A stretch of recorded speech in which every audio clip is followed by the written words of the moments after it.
Hello and welcome back to Mech Zone. Today we shall be starting with one of the most important subjects of mechanical engineering branch, that is theory of machines. Theory of machines is a very important subject because a very heavy weightage, about 8 to 10 marks questions are asked every year in GATE examination, and in SSC also, and in public sectors examinations you will find a variety of questions from this subject. So in theory of machines, the first topic that we have to study is the study of motion. We will first discuss something about the study of motion, and in the study of motion we have categorized into two categories. The first one is the kinematics and the second one is the dynamics. So the first part is the kinematics and the second part is the dynamics. And in the kinematics portion, the study of motion is done without considering the basic cause of motion. That is, basic cause of motion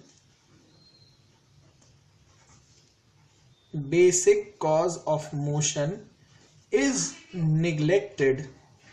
That is, force is neglected. We are not considering this basic cause of motion. For example, velocity is equals to ds upon dt, unit is meter per second.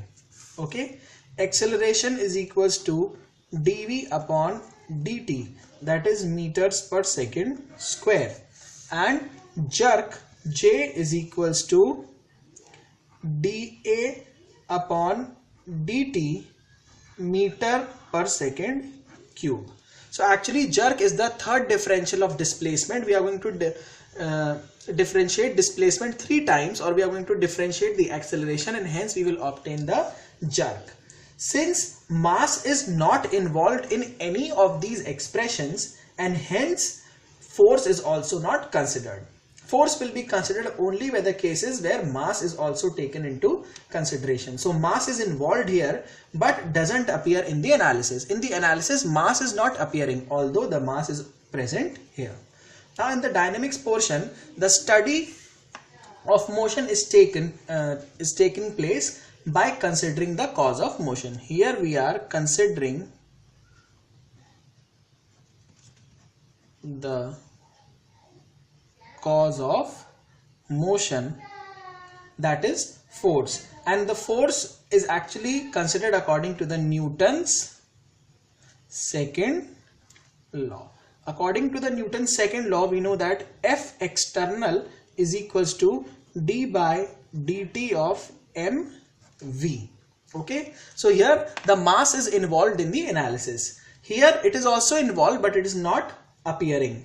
Okay, so mass is involved in the analysis. For example, if we talk about dynamic viscosity, which we have already discussed in the fluid mechanics, and dynamic viscosity, that was mu, and the formula was Newton second per meter square. So Newton is coming here, that means mass is involved in the analysis. And if we talk about the kinematic viscosity, kinematic viscosity, it is represented by mu. It is equals to mu upon rho, and the formula is meter per second square. Okay, so here no mass is present. Here mass is not taken into consideration, and hence this becomes the kinematic parameter and this becomes the dynamic parameter. This is actually meter square per second. It is not meter per second square. The unit of kinematic viscosity is actually meter square per second. So we have simply discussed about the kinematics and the dynamics of motion. Now the first chapter that we have to start with in this subject is about the simple mechanisms. Simple mechanisms. Now if we talk about the simple mechanisms, the first thing that we are going to discuss here is kinematic link or element. Kinematic link or element.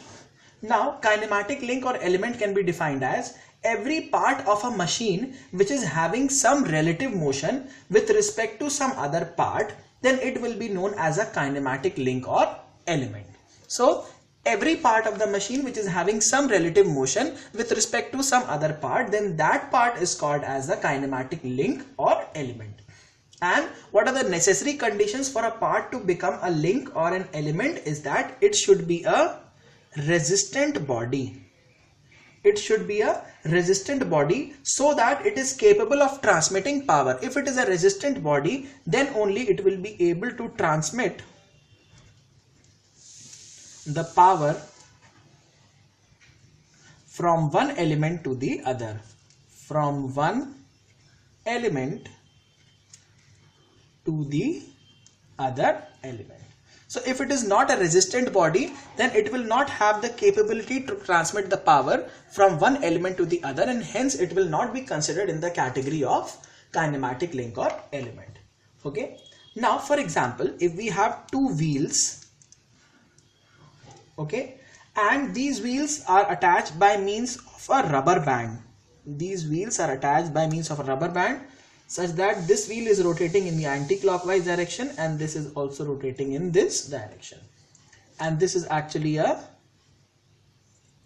rubber band.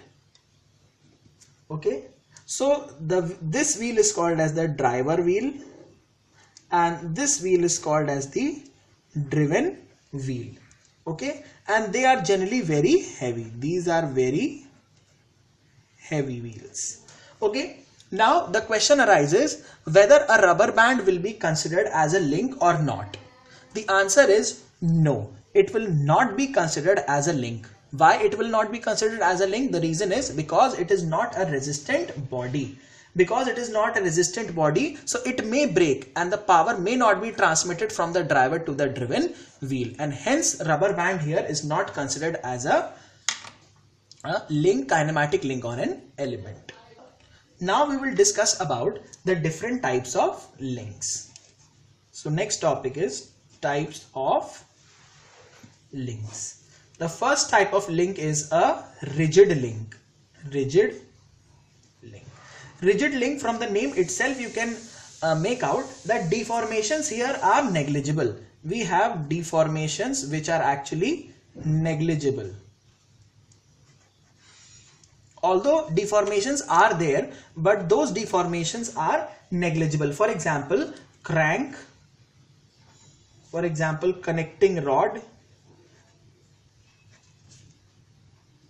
for example, piston and cylinder. These are actually the examples of rigid links. And the deformations are negligible. That doesn't mean that deformations are not there. The deformations will be there, but they can't be detected by the naked eye. They cannot be seen by the naked eye, and hence the link becomes a rigid link. The second type of link is the flexible link. Flexible link. And in the flexible link, the deformations are there, but they are taking place up to a permissible limit. So deformations are taking place up to a permissible limit.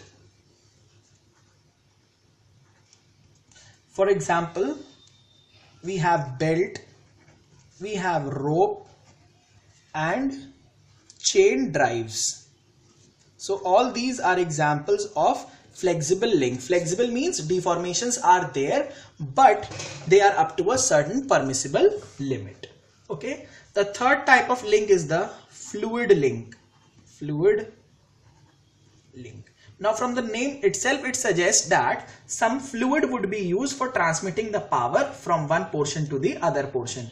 Now here the power is being transmitted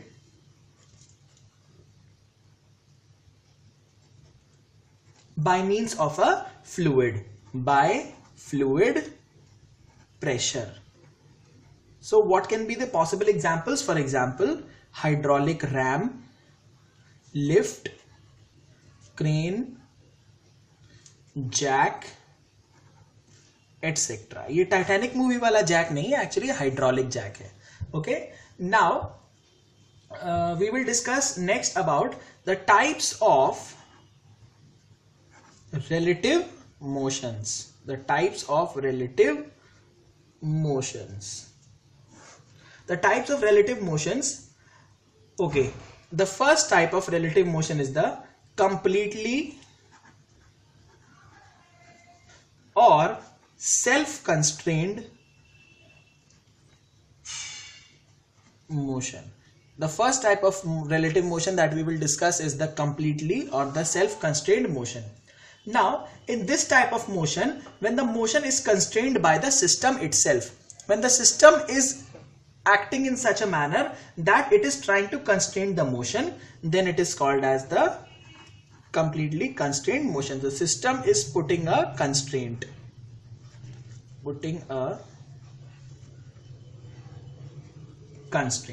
For example, if we have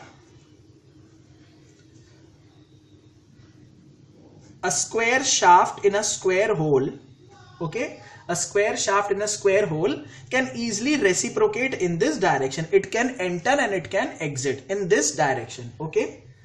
And for example, if we attach collars at these points, if we attach collar at these points, these are the collars. So now the collar has been attached, and the collar and the shaft, they all become a part of the system, and there is no relative motion seen. So collar is actually a part of the system and there is no relative motion. So this becomes a constrained motion. However, the collar is rotating along with the shaft. The shaft may rotate, but the collar will be a part of the system, and hence there will be no relative motion. So this was the collar, which was the integral part of the system, and since the constraint was put by the system itself, so this was actually the first example was a square shaft in a square hole. This example was for the circular shaft in a circular hole. This was the circular shaft in a circular hole.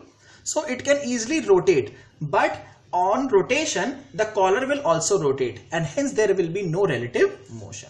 The first example was a square shaft in a square hole here. The next example that we have taken is of a circular shaft in a circular hole. Okay. The second type of motion is successfully constrained motion.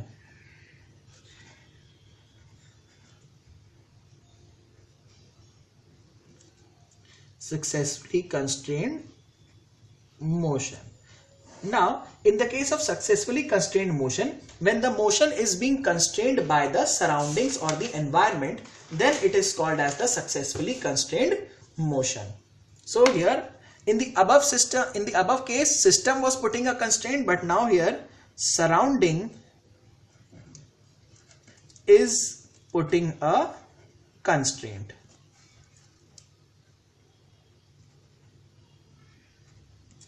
Okay. For example, in a piston we have this, in a cylinder we have this piston rod, such that this is the connecting rod, and the connecting rod actually becomes the surrounding to this system.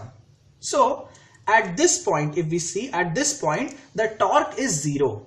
Okay, this is the first link and this is the second link. We see the connecting rod, this is the connecting rod, and which is acting as a surrounding for this system, and at this point if we see, the torque is 0 and therefore no rotation, only reciprocation.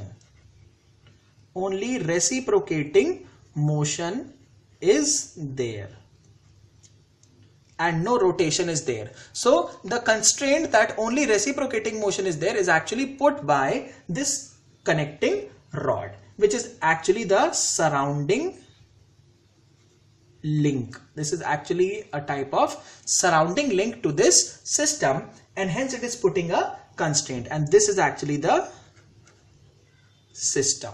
So when the constraint is put by the surrounding, then it is called as the successfully constrained motion. Okay, so if we see completely constrained, completely and successfully constrained are 100% constrained motions. Are 100% constrained motions. Okay, so successfully constrained and completely constrained are 100% constrained motions. Now another type, or the third type of motion, is incompletely constrained motion. Incompletely constrained motion. Now in case of the incompletely constrained motion, we will have more than one direction of motion possible. Okay, for example, we have this plate, and in that plate we are having a shaft such that this shaft is a circular shaft. So this shaft can easily reciprocate and it can easily rotate. So more than one direction is possible for motion, and hence it will be called as incompletely constrained motion. Okay, now we will discuss some examples of successfully constrained motion in the daily life. For example, if we are talking about syringe, for example, if we are talking about a syringe, so in the syringe also, so if we talk about a syringe, then there are two possible motions which are possible in case of a syringe. The first type of motion is the reciprocating motion, that is inside and outside. This actually reciprocating motion is actually causing the pressure difference. Okay, and what is the surrounding to this syringe? The operator, that is me, or I am the operator for this syringe, and hence I become the surrounding. So only the reciprocation motion, that is the inside and outside movement of this link, is actually considered as the reciprocating motion, whereas one more motion is possible, that is if I start rotating this. So this is another motion. Okay, so this is actually called as the successfully constrained motion, because the surrounding, that is me, can constrain one of the motions. However, this motion is not considered, only the reciprocating motion is considered in this case. So when the surrounding is putting a constraint, actually I have put a constraint and I am using only this motion, I am not using this motion. So this type of motion in case of a syringe is called as a successfully constrained motion. Another example of successfully constrained motion can also be seen in the shaft in a journal bearing. If we see, if this is a shaft, then load is acting in the downward direction from the machine. So load is acting in the downward direction from the machine, and the rotation of this shaft is also taking place, which is done by means of the system.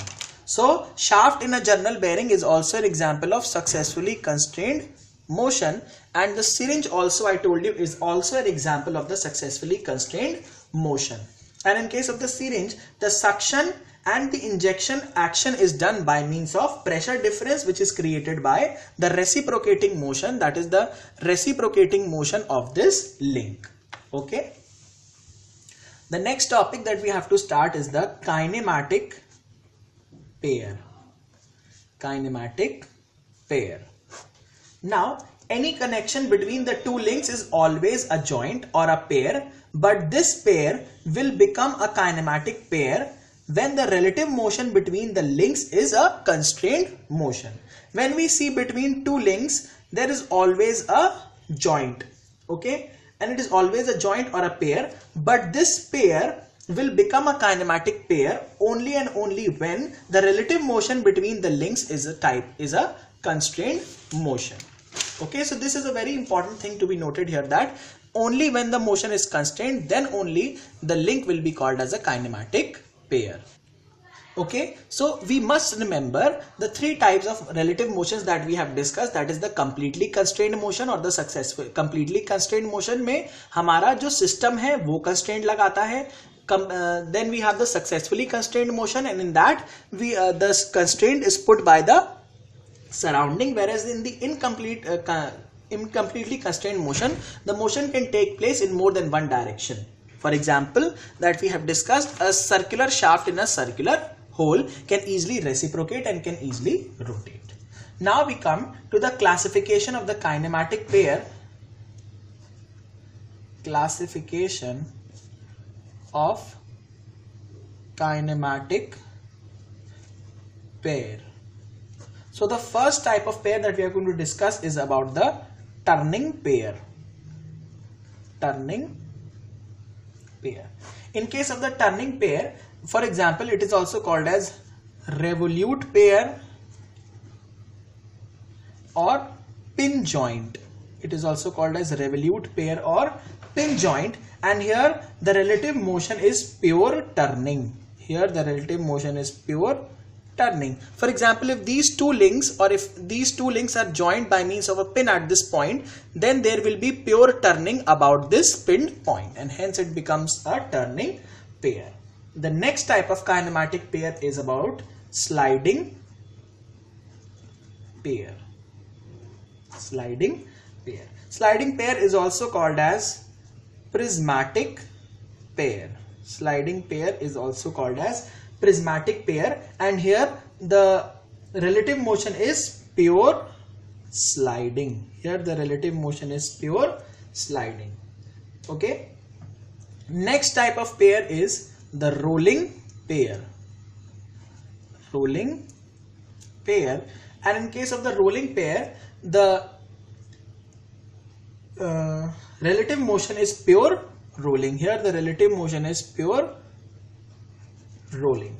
Okay, and we know that rolling is actually a combination of rotation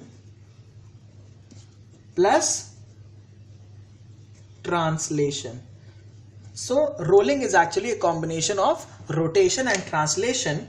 For example, if we are having this wheel, so if this wheel is moving, this is, for example, this is the center of the wheel, and this wheel is moving such that it is coming here. So actually it is undergoing rotation as well as it is also undergoing translation. So rotation is actually rolling is actually a combination of rotation and translation. So it will move like this, or we can individually say that it is moving like this or it is moving like this. So both these motions are combined here, that is rotation plus translation.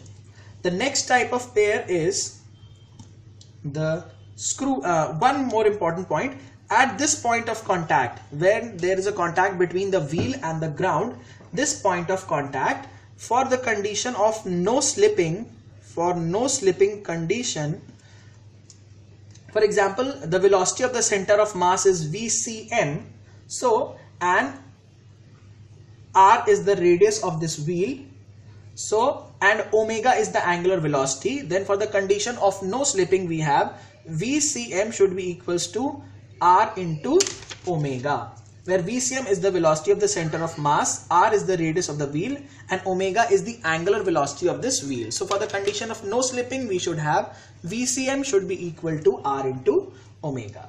The next type of pair is the screw pair. The next type of pair is the screw pair, and here what we are having is the movement of the movement of the screw is taking place over the threads. For example, we talk about nut bolt. Okay, so for one rotation, when the screw moves forward, for one complete rotation, when the screw is moving forward, then this is called as the lead of screw. Many will say pitch of the screw, but that pitch is wrong. It is called as the lead of the screw. And where will we observe this? We will be observing this in the case of the nut bolt. Now, the last type of pair that we will discuss, the fifth type, that is the spherical pair. Now, in case of the spherical pair, for example, ball and socket joint. The hip joint, that is the ball and the socket, we can see this ball and the socket joint in the human body, in shoulder, and in case of the hip joint also. So here we are considering actually the 3D rotation. Okay, so one link would be like this and the other would be like this. So this is the first link and this is actually the second link, and it is a okay, so this is the example of a spherical pair. Now we have discussed all the types of pair, and now we shall be discussing about the type of contact. Classification based on the type of contact. Classification based on type of contact. Now the classification of these pairs, very important classification. The first one is called as the lower pair. In case of the lower pair, we are having the surface contact. We are having the surface contact. The other is called as the higher pair. And in case of the higher pair, we are obtaining a point or a line contact. We are obtaining a point or line contact. That is, contact is only there at a single point or along a single line. The third type of pair, that is, it is called as a wrapping pair. Now this type of pair is generally not discussed in the books, but it is an important type of pair. Here the one link is actually wrapped over the other link. For example, a belt or pulley system.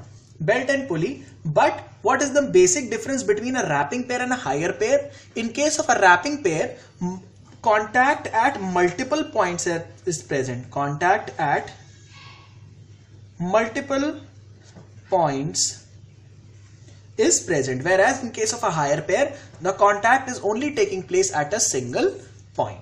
So this is the basic difference between a wrapping pair and a higher pair.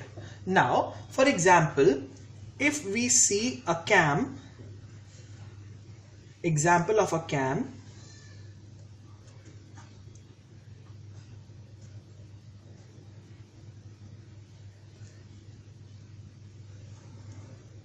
so at this point, if we look at, on this point we are having only a point contact. Okay, now here we are actually having a surface contact.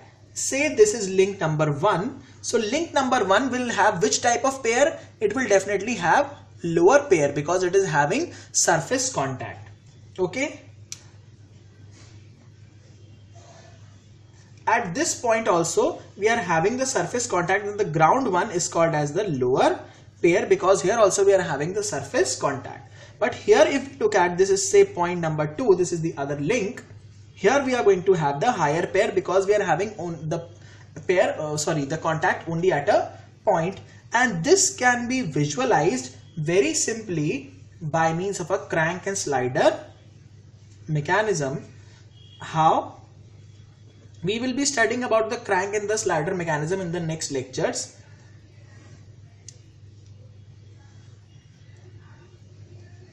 Actually, I am here trying to prove that one higher pair is equal to two lower pairs. So what we are doing is,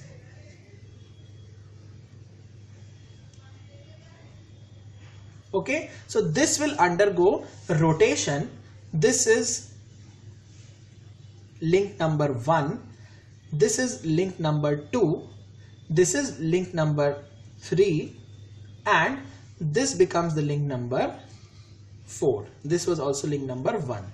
So now we see here that one higher pair, what we have done is we have eliminated this portion and we have actually obtained this slider crank. So I have proved that one higher pair is actually equals to two lower pair.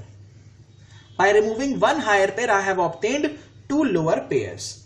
Okay, so we have simplified this diagram into a slider crank mechanism, and we see that one higher pair is equals to two lower pairs. The next classification is based upon the type of closure. Type of closure, and the first one is self-closed pair. In case of the self-closed pair, there is a permanent contact, and if we need to break this contact, then the links will be destroyed completely. Permanent contact. So if we need to break this contact, the links also have to be destroyed. The next is forced closed pair. So here the pairs are being closed by means of a force. For example, higher pair in cam and follower, higher pair in cam and follower that I have discussed just now, this type of contact is a force close, because by force we are actually making a contact between the cam and the follower. Okay, the next type of example is also, for example, door closure. Okay, an automatic clutch transmission system. Automatic clutch transmission system is also an example of force closed pair. Okay, so this was all about the basics of links and joints. Now we come to the end of this lecture. In the next lecture we shall be starting with the different types of pairs or joints.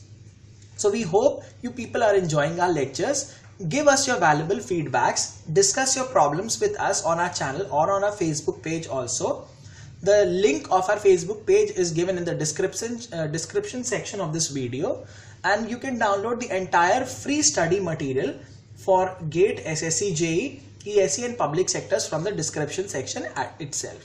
So thank you so much. Keep subscribing, keep liking our lectures, and do tell others also about our channel so that they are also benefited. So thank you so much.